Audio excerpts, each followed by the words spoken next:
What's going on, Dominators? Rico Garcia here with another episode. Today, we are going to be joined by Patrick Carr from the Patrick Carr Show, as well as the Blue Collar Media Group. And in today's podcast, we're going to be talking about the importance of using video in order to attract not only some of the best employees, but more importantly, to get your message, get your face seen, get your brand seen, and attract the perfect client, the perfect customer, the perfect kinds of project that you're really looking to attract, and the real power of being consistent in using video and media advertising, social media in particular. We're going to dive into a couple of details, a couple of case studies, and more importantly, hopefully give you a little bit of a roadmap on just how to get better. Maybe you've been watching some videos from other pros out there, maybe from other industries, and you're like, man, I really wish that I had what it takes to, jump on the phone and do this very first video, or what am I going to talk about? Where am I going to find the content to really put out there? Is anybody watching? Should I be looking at vanity metrics, like the number of followers that I have and the numbers of likes and comments? Is any of this really going to make a difference in my bottom line? And we're going to cover all of these things in this particular episode. And I'm here to tell you that this is definitely going to be one of the episodes that you're not going to want to miss, because if you haven't incorporated video into your overall marketing, it genuinely is something that can go ahead and set you head and shoulders above the rest of your competition. So definitely taking advantage of a market that, although it may seem saturated when you pick up your phone and you start scrolling through social media, within the restoration arena, there's a thirst for content. There are tons of customers that are constantly looking for our services, but you know what they're not finding a lot of? They're not finding a lot of people in their local market that even look like they are the authority in the marketplace. Now, you and I both know that nothing could be further from the truth. Maybe you are, in fact, one of those, best organizations in your local market. Maybe you have the best customer service. Maybe you do have the fastest response times. Maybe you have the best price in town. I don't know what your gig is, but the reality is that as a customer who's reaching your site for the first time, they need to see more. They want to see more other than just a few pages of content, of written content on a website. They want to see those videos. They want to see the testimonials. They want to feel that when you walk in the door, or one of your team members walks in the door, that they already have a relationship that you've built with them. And we're going to cover all of this in today's episode. So without further ado, let's jump into the show. Welcome to the Restoration Domination Podcast, where you learn actionable advice that moves the needle and helps service-based businesses dominate. Here's your host, Rico Garcia Jr. All right, Dominators, buckle up. It's going to be one hell of a ride. Patrick, man, thank you so much for jumping on the show. Are you ready to help us dominate? Rico, I really appreciate it, man. Help everybody dominate today, so let's make it a good one. Let's do it, man. Awesome. So do me a favor, help me fill in some of the gaps on my intro. For those that may not be familiar with the name and exactly what it is that you do, go ahead and give us a short little intro here. Well, man, I appreciate letting me be on the podcast here today and take up some of your time, and thank you very much to all of your listeners and stuff for tuning in. Two things that I do. I have a podcast called The Patrick Carr Show. I always tell people, if you're vain enough, then you just name a show after yourself. But the goal of that show was to talk to roofing contractors and then blue-collar entrepreneurs across the country to hear their story. The things they've been through and the triumphs, the tribulations, the ups and the downs, because I kind of felt like, I felt like there were a lot of men in the industry who didn't have the opportunity to have their story be heard. Yep. So a couple of years ago, I started that up. And we've since interviewed hundreds of people. I think something like 400 we counted at some point, contractors across the country, just to hear their story. And then I have Blue Collar Media Group. I go around and we create content with contractors, anything from your roofing, your flooring, siding, restoration guys. We're creating their company commercials, anything they might need video. We actually go out there with a team. We create it, we edit it, and we deliver it to them. So it's a lot of content creation.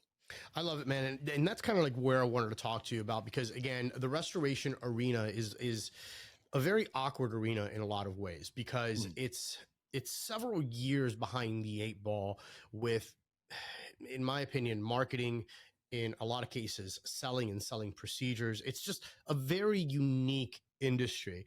And I think that part of that, there's several reasons for it, but I think one of the reasons is you don't really have to be, depending on the company and how you structured your business, you don't have to be a great marketer. You don't have to be a great salesperson, because all you got to do is link up with the TPA, link up with, as a vendor, and there you go. You're being spoon-fed business. Nothing wrong with that, by the way. Nothing wrong with that. But however, there's this whole other segment of the market that kind of, is looking for, hey, how do I get to the end consumer? How do I get to the public adjuster and I become an attractive personality and my company becomes attractive because of the way that I'm positioning myself in social media, in my email sequences, and everything that quote unquote is in fact marketing. And video seems to be one of those things that a lot of people are kind of gun shy on. They feel that the typical questions: who's going to watch me? Who's going to, who cares about, the fact that I'm bringing up a air scrubber into, this penthouse, so what are the limiting beliefs that, you're helping people overcome when it comes down to video content in particular? It's a great question. The first one might surprise you, actually, Rico. One of the things we do before we ever start working with a company is we will do a pre-production call with them. And on that pre-production call, what we're going to attempt to do is to try to figure out a little bit about who they are, what their brand represents, really try to dive into, who are these people, all the way down to, do they like country music or they like hip hop? Right. Because what kind of videos are we trying to capture right here? But here's the thing that surprises, I think, and for your viewers and your listeners, I think this is the way they need to begin to think about. We always ask the question of, what services do you offer? And most of the time we'll kind of get a little bit of a laugh back from, let's say, a roofing contractor or a guy who does, let's say, landscaping. And they'll kind of look at me and go, well, I do roofing. Like, right. Got it, man. Okay, now let's move past the smart ass comment and let's figure out exactly what does that entail? Residential, commercial? Do you do let's say, insurance? Or is this going to be something that's mostly cash jobs? Are you doing metal? Are you doing tile? Are you doing shingle? What kind of shingle? Are you doing repairs? Or do you do gutters? Do you do siding? All these questions begin to go, and they go, well, shoot, we do a little bit of that. And I mean, we do metal repairs, but we don't do replacements. And what I begin to figure out, and what we have figured out around here, is that most blue collar entrepreneurs don't understand the scope of their offering. Yep. And then they want to know why their customers don't understand how they can use them. So one of the first pieces of advice I have for any kind of content is, first, write down, understand what your offering is, and then attempt to put that to video, even if it's ignorantly, and your customers will appreciate that. And more than anything, I think it's a great exercise for the business. Yes. 100%. So number one, that's where we start with everybody. And then I think number two, it's understanding how to get out of your own way. As you said, the vanity numbers in today's world are something that people want to look at: likes, follows, subscribers, all of this stuff.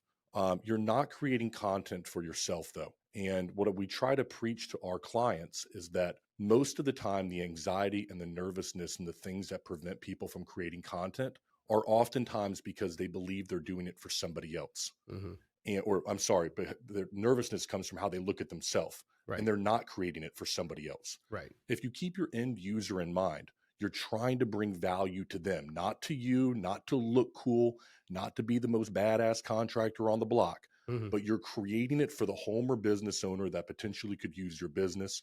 You're going to create better content with them in mind. So those are the two places we like to start with people: mentally, how they're looking at it, and then two, what services are you even going to offer to your potential customers? Right. Yeah. And one of the things that we've spoken about on the show quite a bit is, especially in the restoration arena, there's all of these different silos. They're almost like businesses within businesses. Because you could say, oh, well, anybody who needs restoration services is like, yeah, right, I get that. But what are you really built for? Are you built more for water mitigation? Or are you built more for mold? Are you built more for pack outs?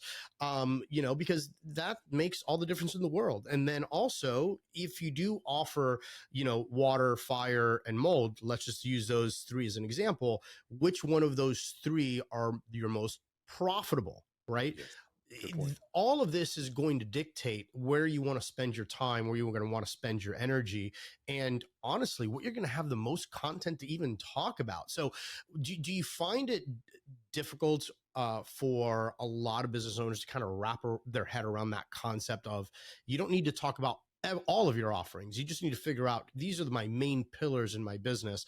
And typically, like, what's kind of the mental pushback that you've seen? Yeah, I think the mental pushback is, you're right. They get, I guess you'd say, they get bogged down by all the stuff they can offer without thinking about, I do 90% this every single day. Well, let's talk about that 90% that you do. We don't need to get focused on the 3% over here that you wish you did. What we attempt to do is we script out the stuff for business owners. So I literally will go through scene A. We're going to open up in front of the house. These are going to be your lines. Scene B, we're going to move to right here. Now, the reason I do that is because of what you're saying. People get so bogged down by the details. They get so inside of their head that what I have found with business owners is that what we try to do is, let's simplify this thing. Let's simplify this into 30 to 45 seconds. Let's make an offer. And then your customers are going to clearly understand what they can work with you on. And if we can do that, then we've accomplished a lot. But there is a real temptation to get bogged down in all the things you could do with, as you said, you're not focused on what makes up 95% of your business and what is the most profitable thing that you are doing. I love that, man. What do you feel the pushback is right now in most contractors' mind, particularly in the restoration arena? Because I know that you have several clients in the restoration arena. Roofers are a little bit more outgoing. They're knocking on doors, they're more aggressive. They want to make it, right? And also, not for nothing, typically they're hustling for each and every single project that they get, because there's like 10 other roofers that are dying to get that exact same roof, right? So there's a little bit more, they have more pep in their step when it comes down to wanting to gain that business. So when it comes down to content, they're a little bit more out there to begin with anyways. What's the biggest pushback you think that most contractors have in the restoration space as to why they're not producing content? Yeah, well, the biggest reason people don't produce content is because they're worried about the other people in their industry. They're worried about their competition. This is what these contractors in every single vertical don't want to admit to, brother. Everybody says, well, I'm nervous. The one thing they're nervous about is they're nervous what the contractor down the street is going to think about them. Yeah. Look at this jackass. Who does he think he is? Right. And they're worried. And then let's take it a step further. They're worried about their friends. They're worried about their wife and their kids. They're worried about the people at church, the people that know them, their friends that they have to go on the boat with on Saturday. They're not worried about the homeowner at all. In fact, it's the bottom of the people that they're worried about as their potential customer. And so what's preventing contractors in every single vertical from actually putting more food on the table, doing more for their company, is that they're worried about the contractor they've never met. They're worried about the wife that's supposed to love them, or their husband. They're worried about what their kids are going to say when they get home from school. And that is or the people in the office. I've seen countless business owners afraid of what their sales reps are going to think when their sales reps see the ad that's going to benefit those sales reps with more business. Insane, right? It boggles my mind. I think Ed Milet says it the best. He goes, you're going through life, and what happens is you get, the credits at the end of your life are going to run, and they're going to have like cab driver number 3 that gets played at the very, very bottom of the credits. But yet cab driver number 3 in the movie, who has no name, had some little part, is dictating so much of what you're doing in your business. Right. But they have no effect on the food that's put on the table for you. And to put that into context is with regards to what we're talking about now. That cab driver number 3 could very easily be Susie Q project number 5500, and you're gun shy of doing this and just making a quick video of yourself showcasing your work because you're concerned about how that's going to be perceived, or are you going to mess up a little bit on while you're doing your video, right? And here's the funny the mindset, right? Any one of us business owners in a social setting, we are going to speak to people. Right? Someone approaches us. Typically, the majority of us, God willing, are nice. We're cordial. We're dynamic. We're the life of the party, whatever the case may be. But all of a sudden, that camera turns on, or the thought of you getting on camera, and all of a sudden, you start nitpicking at yourself. You're like, oh man, you know what? I really hate the way that my bottom lip, moves when I'm saying this thing. And it's like, and look, I've like I look at my videos. As a matter of fact, like I got an editor early on so that I didn't have to look at my videos, right? Because I just hated looking at myself. I hated hearing myself. But you know what? Like that's normally me. Like that's who I am. So broadcasting yourself is really like the biggest hurdle of them all. But now, once you get somebody past that, and you start coming up with this game plan, is there a formula that you've seen has worked best as far as, hey, this is the content that's working really well for organic reach, and maybe this is a different style format that works really well for paid reach? What's your take on that? Yeah, so there's a formula that we try to apply to every video, all right? And the best that we possibly can, 5 steps in a row right here, and it works, I'm going to say 99% of the time, okay? It will go ahead and garner business for people if they do it correctly. So the first thing you got to do is you got to hook somebody. You got to hook somebody in 3 seconds. People are scrolling through their feed. They want to know immediately, why should I pay attention to you? Second thing you want to do is tell them the problem that you're there to solve. What is the problem? Most of the time, people don't understand their problem. They need you to tell them the problem that they have. 3, we tell them, give them a credibility statement. In other words, this is where you introduce yourself, not earlier. My name is Patrick Carr, president of Blue Collar Media Group, blah, blah, blah, and you tell them a credibility statement. We create thousands of videos for contractors every year. Why you're telling me why I should listen to you personally. Then you're going to give me the solution, number 4, and then you're going to give me my call to action. So again, that's a hook, problem, credibility statement, solution, and call to action. If you can do those 5 things in every video that you have, you're going to be successful. The big thing that people do is they start with their credibility statement before they've ever told me why I should pay attention to them. And nobody cares. Nobody cares who you are and where you're from or the position of your company until you've brought value into my life. So I think that's a safe formula for both organic and then as well for your paid that's going to work across the board if you can just get into that habit of those 5 steps. So in the restoration arena, again, most people, and these are discussions that I have consistently with contractors, like, man, listen, my people, my residential clients, they're not just scrolling on Facebook. They're not scrolling on Instagram, whenever they want to find a contractor. So why should I even start creating video content? What's your take on that? And I'll probably add some color to that because I've got my own ideas, but go ahead. It's a fair question and one that we get quite a bit. And here's the reason why. Is that sometimes what people don't understand is that the videos you create on Instagram, LinkedIn, Facebook, TikTok, whatever, may not garner business for you. They may not be what sells your company, your product, or your service. But here's what does happen. If you're doing marketing out there on Google and SEO, if you're running stuff on radio, if you're out there on television, maybe doing some local television broadcast commercials, when people see your company, where are they going to go to research your company? They're going to go where they're most comfortable. The platform they're most comfortable on, that might be YouTube, TikTok, Facebook, Instagram, LinkedIn. And what they're going to do is they're going to give you one opportunity. I call it a 6-post rule. They're not going to go scrolling through that app. They're going to look for one thing and they're going to make a decision on you. So if you want to increase your probability of closing your marketing dollars, you want to make sure the content is spread across these platforms so that people, when they come there, you capture them. You don't want to lose somebody who you got through a radio ad. They go look at you on Instagram and they go, I'm not sold. I'm just going to keep on looking, and they never come back to you. Yep. So you want to make sure you're taking advantage of that. 100%. And I also want to go ahead and I want to drive this point home. And I know that I haven't mentioned this particular strategy because frankly, it's a strategy. You need to understand the power of video. You need to understand the power of community, and you need to understand the digital landscape in which we live. And when you're speaking generally to contractors, that's kind of a stretch in a lot of ways.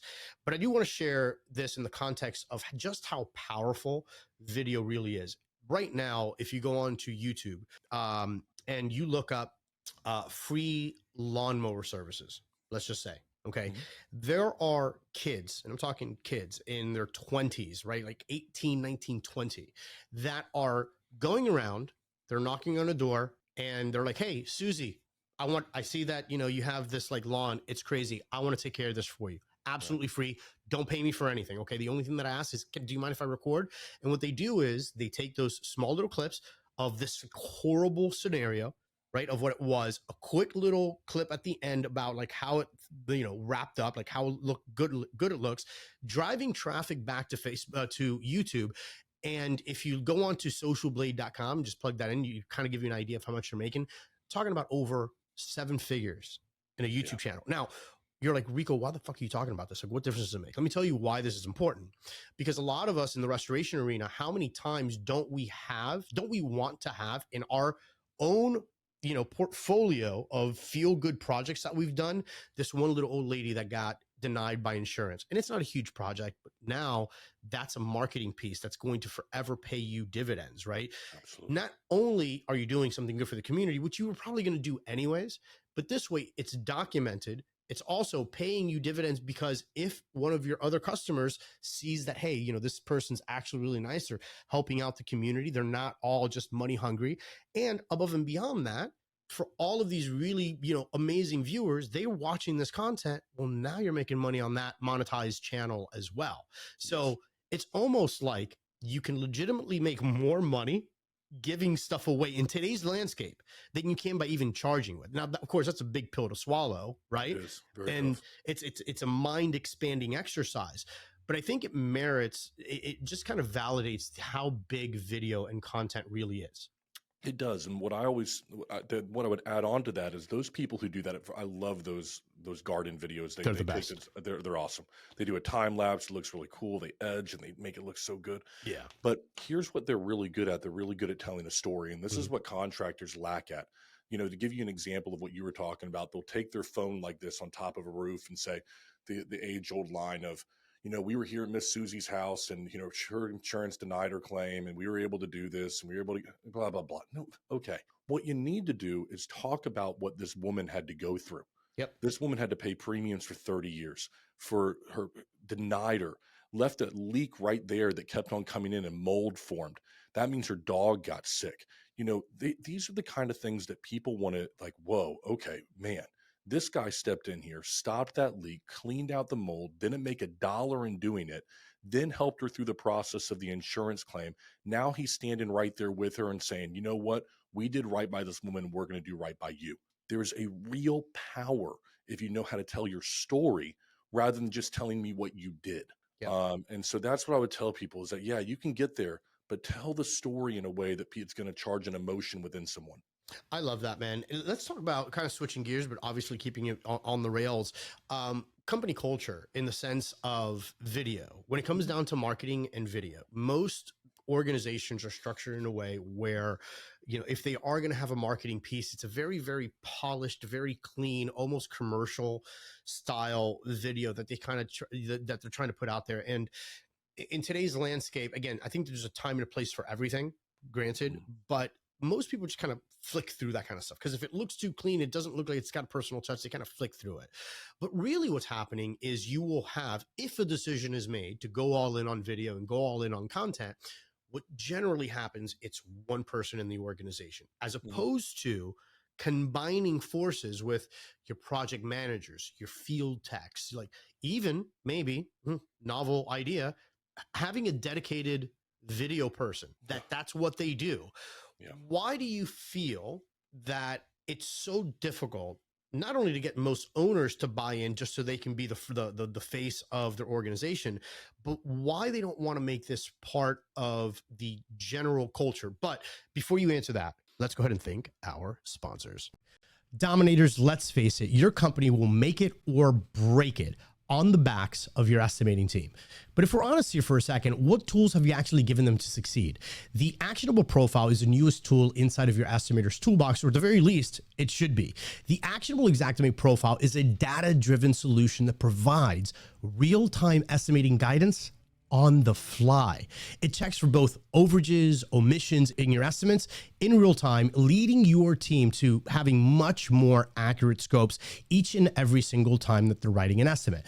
Avoid any kind of potential conflict with the adjuster and ensure that your estimates include every single warranted line item with the Actionable Xactimate Profile. Get your free demo today. If you head on over to value.getinsights.org/dominate, we've got an amazing offer for you. Again, head on over to value.getinsights.org/dominate and get your free demo today. Hey, Dominators, let's just be honest with each other here for a second. Do insurance carriers and cash flow keep you up at night? Well, you're not alone.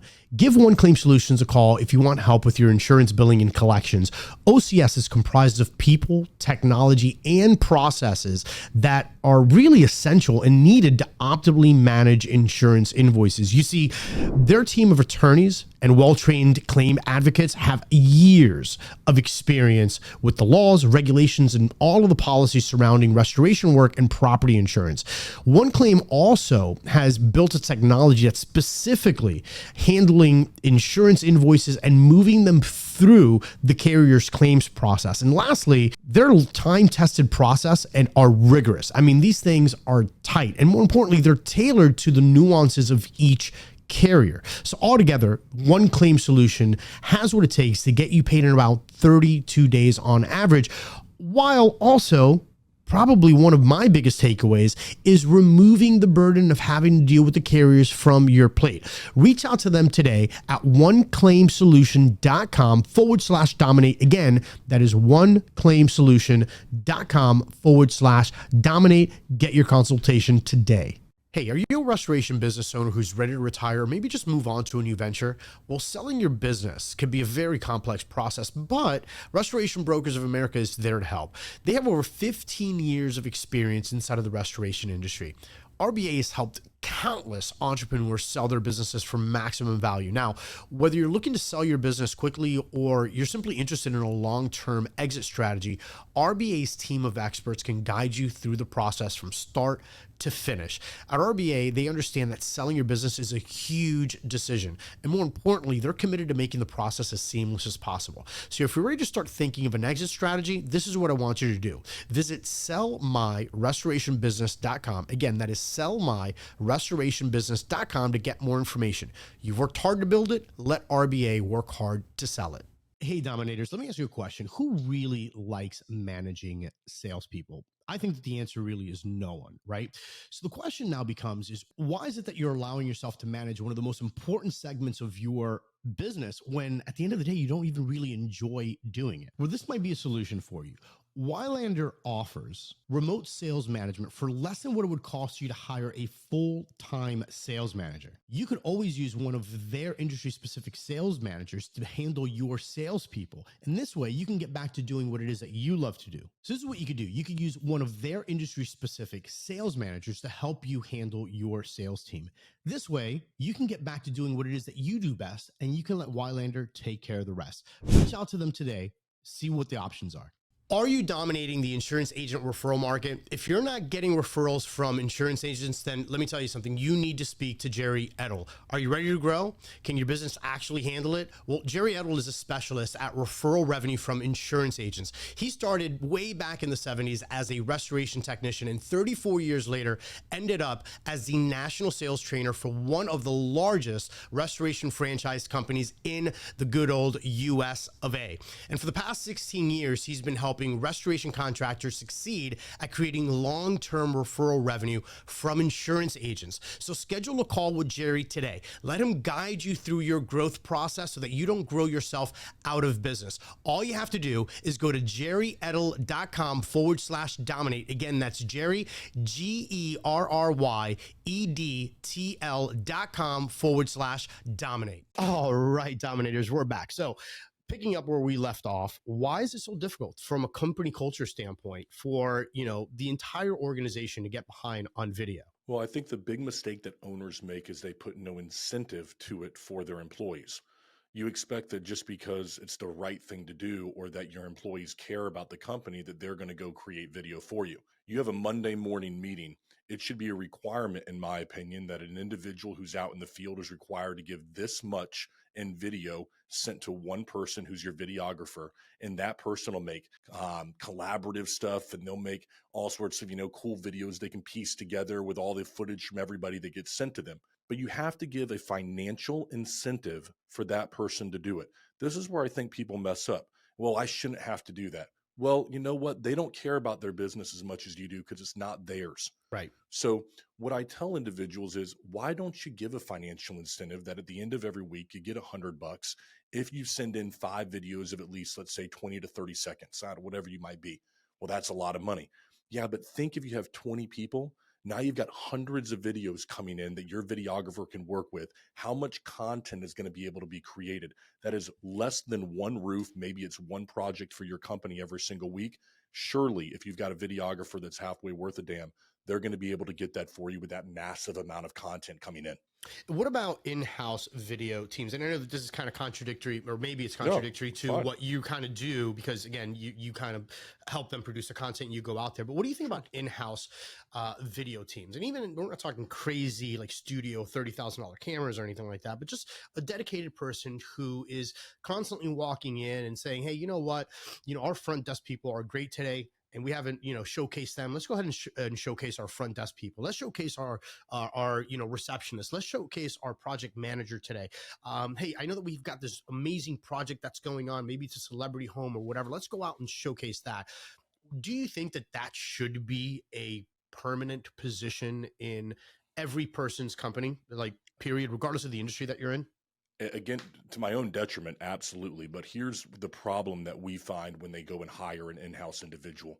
Number one, that person doesn't understand the industry in which they're being hired for. Correct. And so if you're hiring somebody for roofing, do they understand that side? Number two, what happens a lot with the industry, videographers are very good at the video. They're very good at the editing. They're very good at all, everything revolved around that.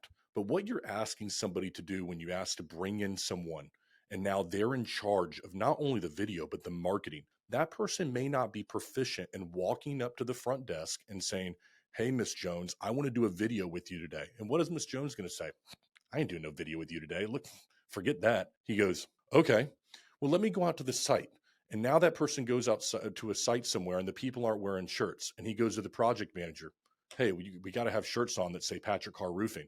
Okay, man, we'll get it tomorrow. We don't have those kind of shirts around. Before you know it, that person who's supposed to be creating all this video, they get discouraged real quick because they were not given the tools necessary to be successful at their job. Right. And so if you're going to bring someone in and do that, then empower that individual. Let everybody know, hey, when he tells you to do something, you damn right you do it. Right. Because I want those people to be successful with the content they're creating, but most companies, they set them up to fail. I totally 100% agree. Right. It's most owners. One of the defects that I think most entrepreneurs have, myself included, I've fallen into this, where it's like, what you need, you put in, but you don't quite either. You don't give them all the resources, or the person feels a little gun shy, and it's like, you got to let it go. You got to, that you need something, fill in that gap, put that person in a position of power, let them roll, let them go ahead and, actually see it through. Like, because again, all of these things, the other part of that is most people, if they do start doing video content, how long are they doing video content for? Yeah. They just quit way too early. So that's a great point right there. Some people hire an in-house guy. That person starts creating content. They start getting in the flow. And then you always hear that, well, what's the ROI? They look at it 3 months down the road and that owner goes, well, we've done all this stuff. What have we sold for it? And I go back to what we talked about a minute ago, Rico, where you may not understand, like, oh, well, our sales have gone up. Well, how much can that be attributed to video? More than you probably think, because people started to do research on you and they stayed with you. You can't just say, well, did it have a direct effect? No. Did the brand, was it a more powerful brand? Did more people stay with you? Did more people make a buying decision immediately? Was that person who was in the house and doing a door-to-door sales, were they given the power then through a video to be able to close that sale without having to build a relationship? Like, there is so much more if you empower a good videographer that you can do. And you can't just give them a time limit and go, what's the ROI on what they're creating?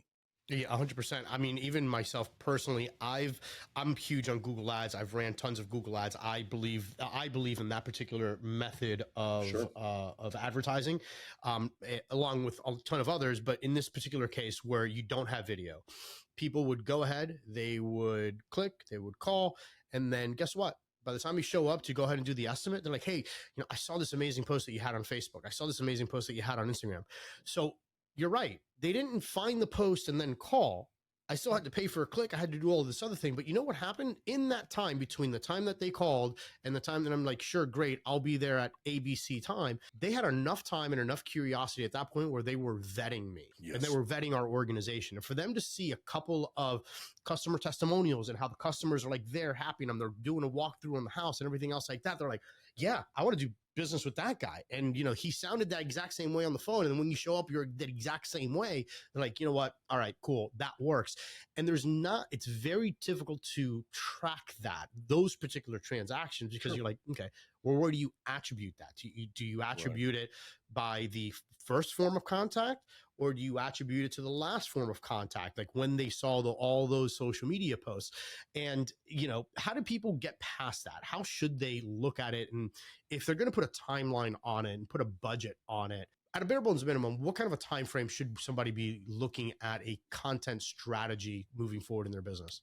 I believe 6 months is an appropriate time, if I had to put a time limit on it, but I've found that the best clients that I have, and I do work with in-house videographers and in-house marketing teams, and we supplement in things for them, because sometimes our projects are a little bit more in depth than perhaps what theirs are. They're doing day-to-day short form content. We may do a full commercial for them, or a mini documentary that they can show over to a homeowner during a sales presentation. So we supplement in sometimes. But the most successful people I see in the trades are those that go, I'm not trying to attribute it to something. I know that we're winning with what we're doing. And I'm not trying to say it's this guy's more important than this guy. Everybody here has their little piece that they have to be sure that they're doing, and they know they're winning. And they're like, okay, if I keep on doing this, we're winning. I'm not going to say this person's more important than this one right here. You're winning because of him. He's winning because of you. You guys figure it out amongst yourselves and win. I think that the overall picture is more important than who's the one who's getting the credit for it. Those are the most successful people that we see. Hiring and attracting talent. How does companies with video, using video in their marketing, even if they're not using it directly to to attract talent, how is that attracting talent? Well, again, if we go back to what the sales was, I mean, people who are looking for a career with your company want to see that they're going to be a part of a winner. Right. And so you've got to have something that shows someone, okay, well, I want to be a part of this company.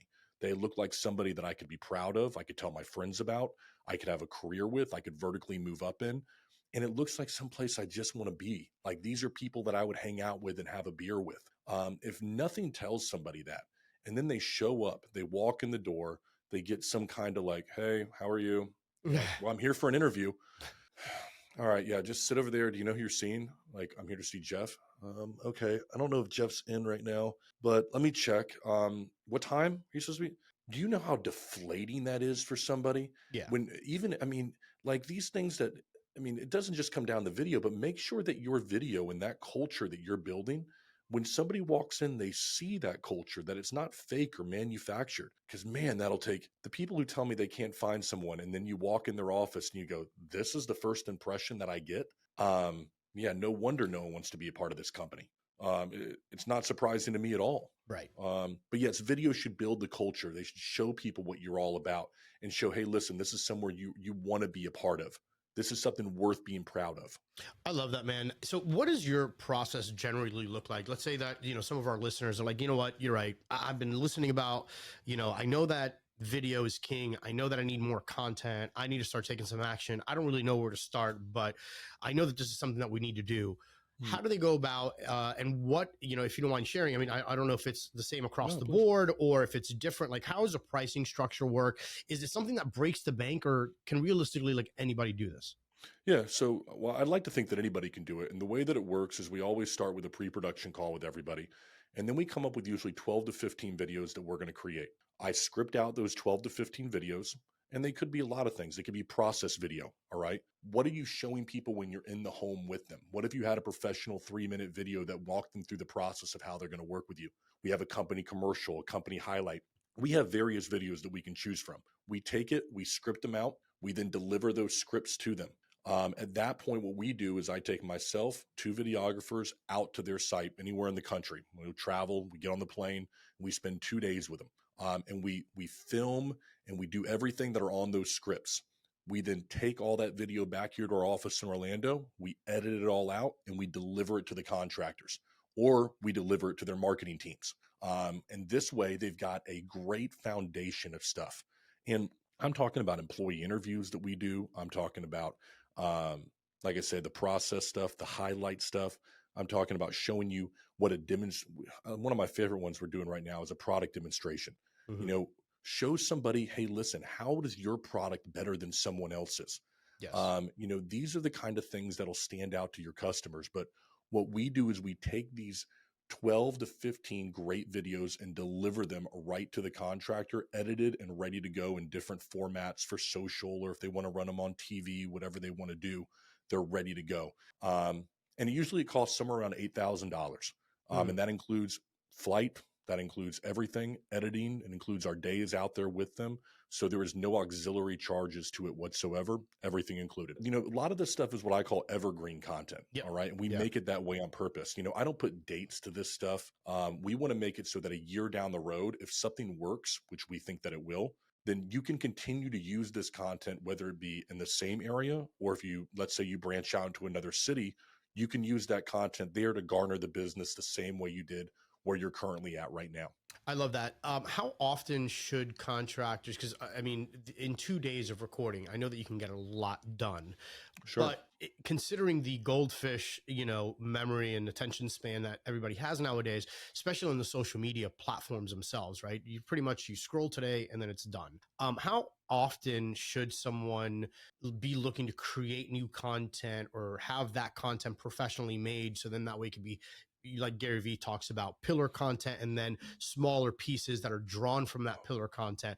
How often should they be getting new material? Is it like every month, every other month? No. I'd say once a quarter. Hmm. And I say that because your offer is going to change. Your offer Hmm. should change Right. depending on the time of the year. Is there a hurricane that came through? Is there a new law that gets passed? Do you offer a new service now that you're like, hey, listen, I think we need to start pushing this? Hmm. Every quarter, you need to have that professional content, in my opinion, that's made. And then, as you said, what you're doing in the meantime is you're trickling in all that other content, the daily stuff, the showing your culture, the people. You're out on top of a roof, you're underneath the sink, you're at the kitchen, and you're doing a bathroom remodel, whatever you're doing.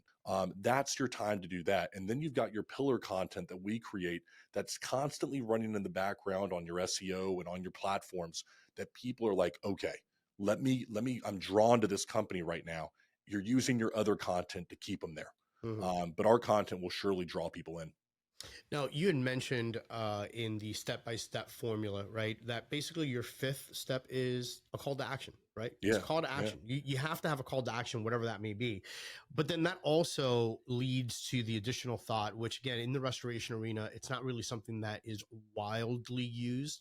And that is what are called lead magnets, right? This could be your PDF. This could be your ebook. This could be your white paper. This could be a video step by a more in-depth video explanation of A, B, and C, or about what the insurance process looks like, maybe with some testimonials, the good ones and the bad testimonials of before you arrived and how everybody was denied and how you were able to turn it around.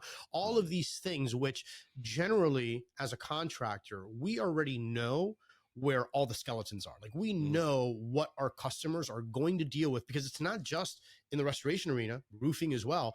It's not just how well we do our job or how we price things out.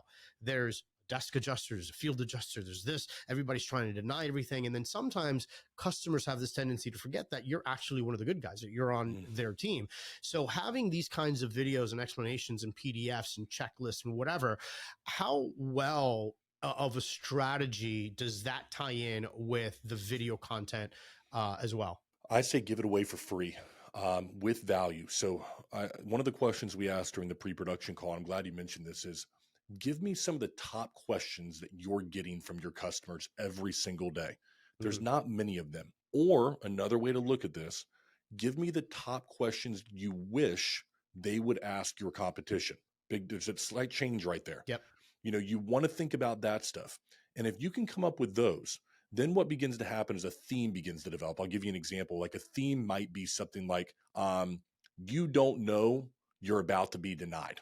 All right. Your insurance claim is about to be denied and you have no idea. All right. Now, I know that as a professional contractor, you don't as a home or business owner. Now, I'm going to create a video right now and I would put that out there. And as you said, I'd have a link directly underneath that that's going to send them to a blog.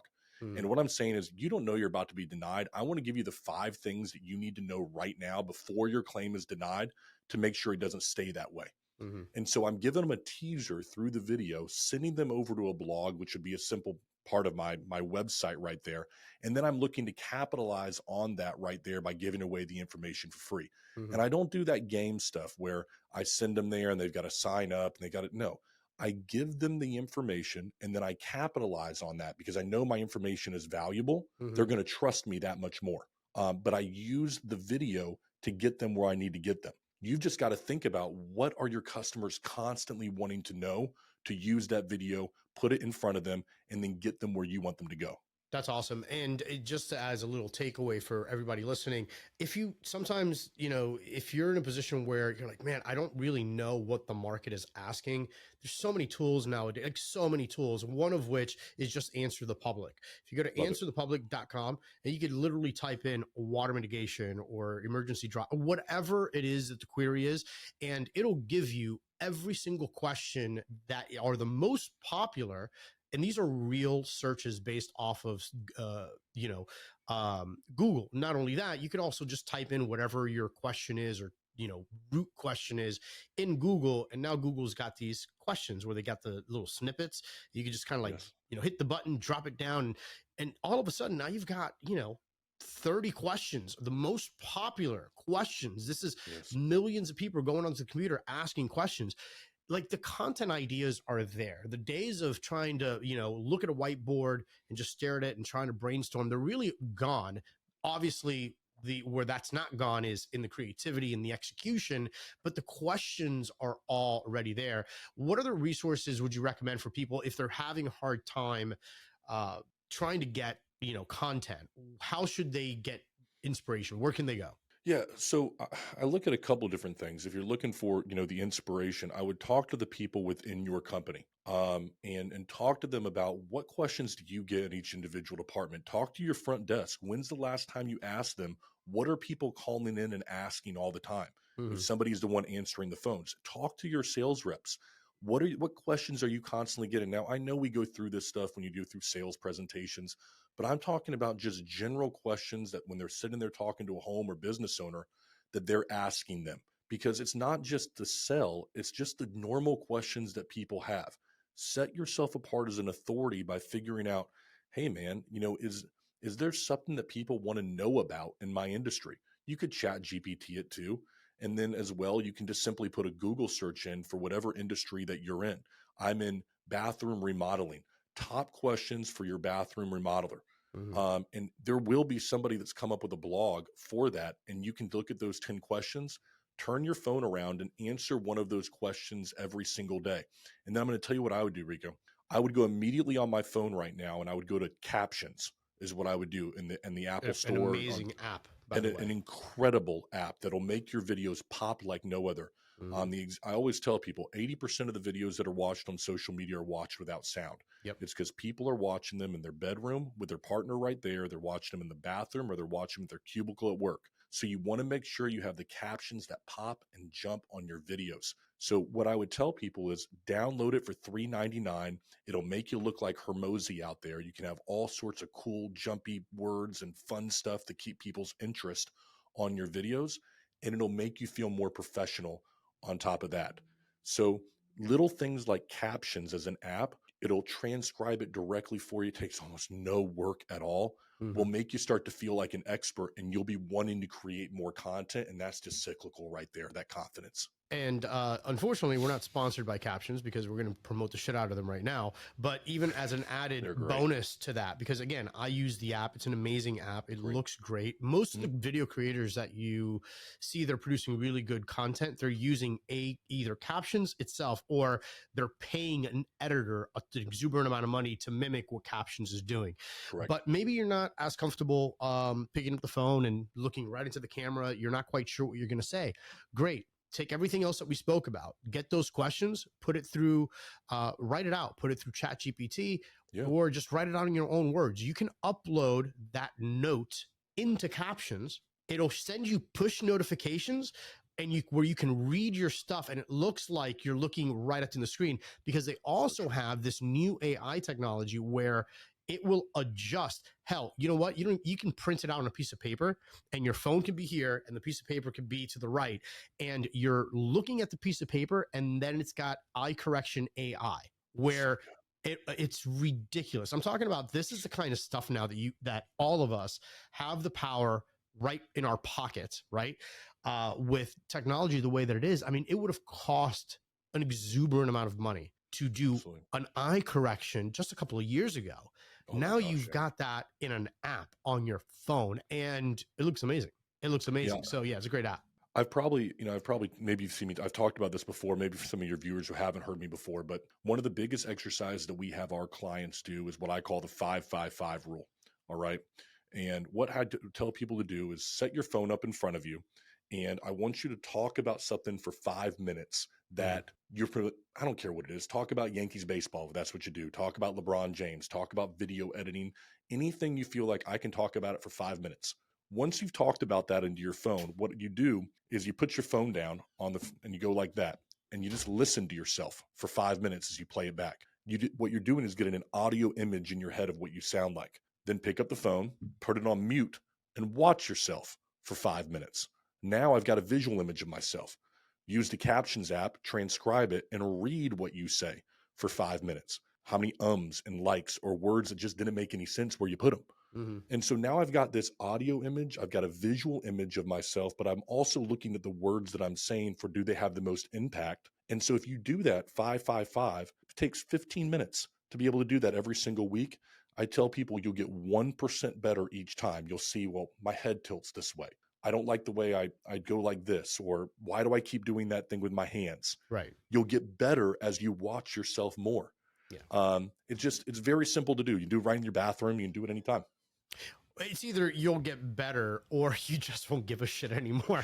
Either way, that's an advancement, right? Like, I agree. For me, like I've always been so like animated. I'm like, part of it's because I'm Cuban. We're loud generally, and this has been a thing. And I was like, man, this is like going to drive people crazy. And I'm just like, I didn't get better. I just don't care anymore. Which inevitably, that's just who you are, and just being comfortable with who you are and how you're going to come across. And I really think that video, one of the biggest takeaways about video is that it will not only get you business. Everybody wants that.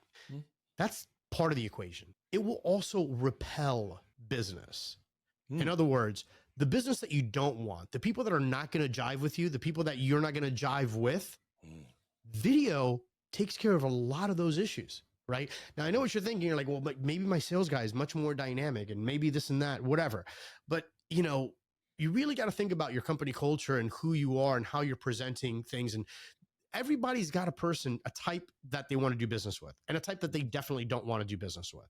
And video, I have found, not only is a great way to garner new business, but it's also an amazing way to kind of vet the people out. Yes, especially depending on how you structure your message. And I think we've all learned at one point or another that not all money is good money. Ain't that the truth? You know? So what's your take on that? I mean, obviously we're always talking about making money and things that we can go ahead and get authority. But I think a lot of us kind of shy away from, well, I don't want to turn anybody off. What if I'm not liked? What if I'm not this? What if I'm not that? Because they're concerned about losing money. What's your take on that? Well, I think that if you don't tell your story and if you don't put content out there that accurately says what your business is, what you represent, what you can offer somebody, what you're all about, all right, then you're going to allow the opportunity for somebody else to do it for you. And I really hope that people take that into consideration, because your competition, if they begin to create content, all right, and they become the authority in your region for whatever you do, they will be the one that dictates the narrative, not you. And so you don't want that person to say what your business represents or what your industry represents. Right. You want to be that individual. So you have to create massive amounts of content to where you can tell your own story. And when you're the one who does that, you dictate who you work with, because you can say, this is what I represent. I am going to cost more. I'm not going to waste my time with somebody who isn't willing to pay this or doesn't understand the way we do things, that we don't cut corners, or that we are a high-end value item. But if you don't do that, your competition will. Don't give them that opportunity, in my opinion. Here's another great point about the power of video. And that is, regardless of who you are as an amazing salesperson, you could be nice, you could be cordial, people will like you. You've got all the right closes. You've got personal closes, company closes. I mean, you are a rock star, superstar. Like, you are great. The problem is that whoever it is that you're sitting across understands, or at least feels, that you may be giving them information, regardless if it is, accurate, according to the industry and standards and everything else. Even though you may be giving them the appropriate information, they may feel like you're just saying this for the first time to them so that you can go ahead and get their business. Here's the power of video. When someone says, well, why do you have to tear out this wall when this other company says that they have this brand new technology that they can go ahead and kill the mold behind the wall? You're like, you know what? I'm so glad that you asked that. But because I don't want you to think that I'm making this up on the spot, I actually just recorded a video on this. Check this out. And you hand that to them. And it's amazing because now the video with you, they might be like this because they know that they asked you something that might be, now the competition is outshining me. So I need to like one up them. Now, all of a sudden you can kind of take a step back, but you already did the work. You did your best presentation that you could ever do on video. And now you'd be like, boop, here you go. And now that sets you head and shoulders above the competition. You've made your point, and in a lot of ways, you made your point in a much more believable way with much more credibility than if you would have sat there and told them everything that you literally just said in the video. It's so true. We have, I'm not going to say their name, but let's say a top 10 roofing contractor in the country we talked with about 3 hours ago.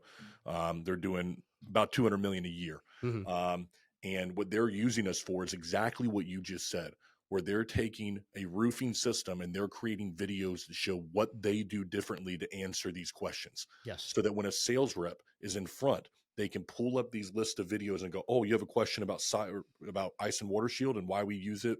This is what here you go. You have a question about, why we nail this certain way. Here you go. I'm going to answer all of your questions through video, and they're doing exactly that. And you can do it so that you never get stumped. You know the questions they're going to ask. And I love that because it establishes you as an authority in what you're doing. You're not trying to convince. You're not a somebody. salesperson anymore. Right. You're not convincing them anymore. You're just showing them. You're demonstrating to them. That's powerful. Yeah. And it's one of the aspects of video that I think is really underutilized. I have discussions with a lot of public adjusters, and public adjusters typically have the exact same issue over and over and over again, right? There's a delay, there's this, there's everything that goes along with that. And I was like, talking to one of my buddies, I was like, dude, stop beating your head against the wall. Record the video. Record the video right from the onset. When you first show up at the house, technology is so easy today. I mean, everybody, for the most part, most contractors have, one of these bad boys. They have an iPad, right? Yeah. It weighs absolutely nothing, and it houses your entire marketing powerhouse. When you first show up to a home, and I think that roofers can do this, I think water mitigation contractors should do it, mold remediation contractors should do it. I think most industries should do it. You greet the person, great. You go through your quick 2-minute, 3-minute thing.